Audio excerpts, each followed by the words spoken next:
folks, my next guest is an inspiration to millions around the world and a perfect voice for anyone in search of a fresh start. She is a best-selling author of 6 books. She's a CEO and one of the most sought-after transformational coaches in the world.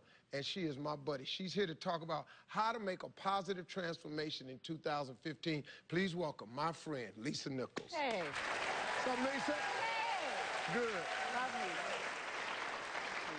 What's something that makes transformation so difficult for some people? People are more comfortable with a familiar discomfort than they are with an unfamiliar new possibility. I know this chaos. Right. I don't know that possibility. That's the one reason. I can own it. I can own it, and I'm familiar with it. I know my crazy. I know his crazy. I know her crazy. I just know it. So if you become more committed to the unfamiliar possibility, and most people want to stay comfortable because it's the known. They're not willing to play on the edge because the fear of failure and the fear of success both live in the same space.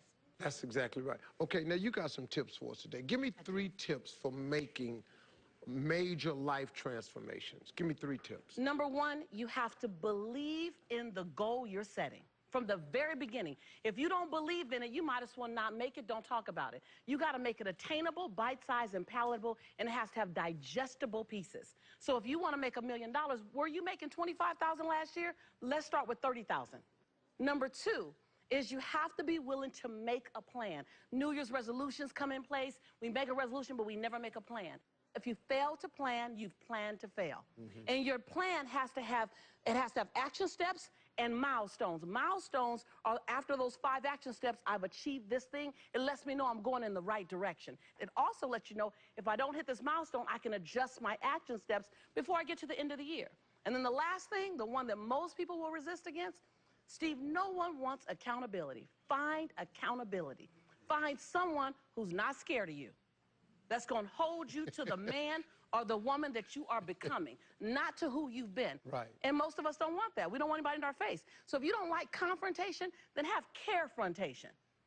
Do you really say you want that goal? Then hold on. Your tongue in your mouth and the tongue in your shoe ain't going in the same direction. You know what, Lisa? Speaking of accountability, I just did something for the first time with my children. My 2 17-year-olds are going to college. The other day, I had them write down 25 things that they would never do. And give me the list so I can hold you accountable to what you say. So I took a picture of the list on my phone, I emailed it to myself, and I kept it in my phone. So when they go to college, as they make the mistakes that young people are going to make, right, I want to give them a reminder. You said you would never do this. Exactly. This. And that's what accountability, you are 80% more likely to hit your goals if someone's holding you accountable. 80%. But you have to be willing to be carefronted, not confronted. That's when it happens. I want everybody to grab what she's saying, because transformation is a mental state. Yes, it is. It's just a decision. You don't need anybody's permission to change. Do you understand that? Right. Man, quit looking for other people to validate what you want to do. I don't care what nobody think of my dream board. That's why I quit showing my dream board. I showed a guy my dream board one time. Well, wow, why would you, that much money? What you need with all that money? I ain't say I needed it. Right. I got no problem. And I just have to say this because it brings to this point. Everyone isn't worthy of hearing your dream. Right. Because there's some people, when they can't get their dream, they're going to come try to snatch yours. Man. And I got to remind you that my dream is not asking for your permission. My dream is going to give you notice it's about to occur. You want to mess your day up? Tell your big dreams to some small-minded people. And watch what happened to your big dream. Right. They get shot down so fast. Right. This is all good. Right. Hey, Lisa, look.